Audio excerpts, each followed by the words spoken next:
जय श्री राम। बहुत स्वागत है आपका न्यूज़ 24 के डिजिटल प्लेटफॉर्म पर।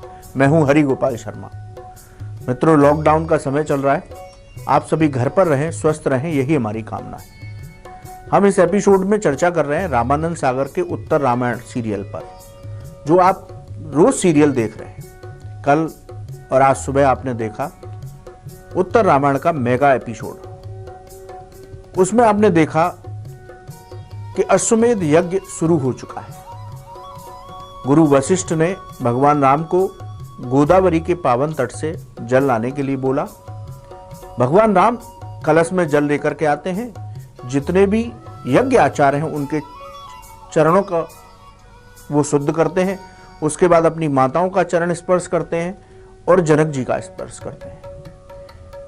यज्ञ में अग्निदेव को आहुति डालने के बाद अश्वमेध यज्ञ का घोड़ा शत्रुघ्न जी के सानिध्य में छोड़ा जाता है। उधर वाल्मीकि जी के आश्रम में वाल्मीकि जी लव और कुश को दिव्य अस्त्र और शस्त्र प्रदान कर रहे हैं। लव कुश ने कोई तपस्या करके दिव्य अस्त्र और शस्त्र नहीं पाए थे।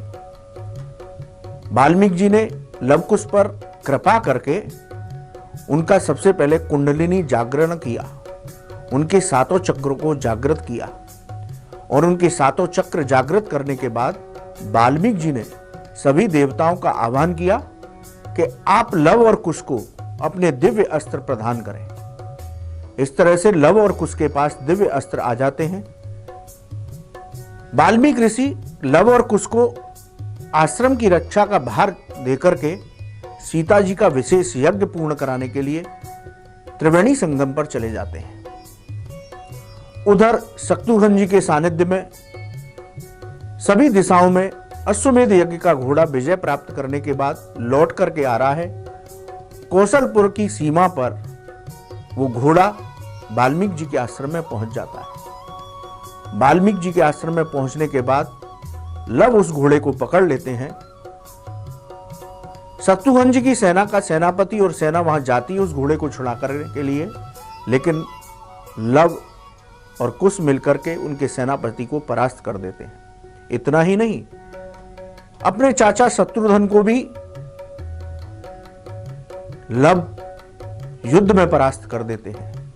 यह खबर जब अयज्ञ स्थल पर भगवान राम के पास पहुंचती है तो वहां से लक्ष्मण जी उस यज्ञ के घोड़े को छुड़ाने के लिए आते हैं और वो उन बच्चों को समझाने का प्रयास करते हैं। लव और कुश के पास दिव्य अस्त्र मौजूद हैं। उन अस्त्रों की वजह से उन्होंने शत्रुघ्न और उनकी सेना को परास्त कर दिया है। लक्ष्मण जी बच्चों को समझाने का प्रयास करते हैं, लेकिन बच्चे कहते हैं कि हमें श्री राम से ही मिलना है।